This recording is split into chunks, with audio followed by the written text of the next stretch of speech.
Comment est née la franc-maçonnerie? L'histoire officielle veut que la franc-maçonnerie moderne fût créée en 1717 à Westminster, suite à la réunion des 4 loges londoniennes dans une auberge durant la Saint-Jean d'été sous l'égide d'un certain Anthony Sawyer. Sauf qu'en 1717, il ne s'est rien passé. La fondation de la Grande Loge de Londres, le jour de la Saint-Jean d'été de l'année 1717, à l'auberge L'Oie et le Grill, n'est qu'une fable romancée par son auteur James Anderson. Elle date en réalité de 1723, pas de 1717. Mais le chiffre 7 et la Saint-Jean d'été étant chers aux francs-maçons, on préféra garder la date de la version romancée. En réalité, James Anderson fut davantage le scribe du très excellent Jean-Théophile Desaguliers, un pasteur français et ami de Newton. Desaguliers est écœuré des guerres de religion qui saccagent l'Angleterre, entre les catholiques Stuarts, les jacobites, et les anglicans protestants, les hanovrians.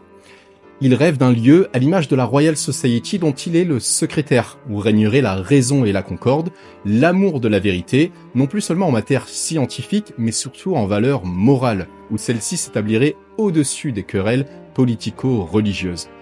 Il découvre alors la moribonde franc-maçonnerie britannique, confraternité moyenâgeuse des bâtisseurs, et s'emploie dans cet élan à sa récupération, en commanditant James Anderson de rédiger sous sa dictée ses constitutions de 1723.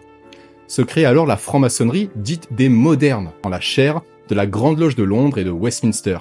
En souhaitant s'imposer comme Grande Loge d'Angleterre, elle provoque un tollé auprès des loges d'Irlande, d'Écosse et de York qui s'unissent autour de Laurence Dermot sous les auspices d'une Grande Loge des Anciens, appelant un retour aux sources maçonnes.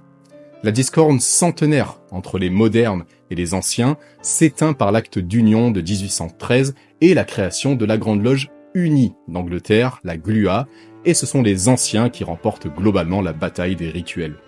La franc-maçonnerie prend alors sa forme finale, une tradition ésotérique empreinte de symbolisme au service d'une quête de perfectionnement intellectuel et moral. Et c'est ainsi qu'est née la franc-maçonnerie d'aujourd'hui.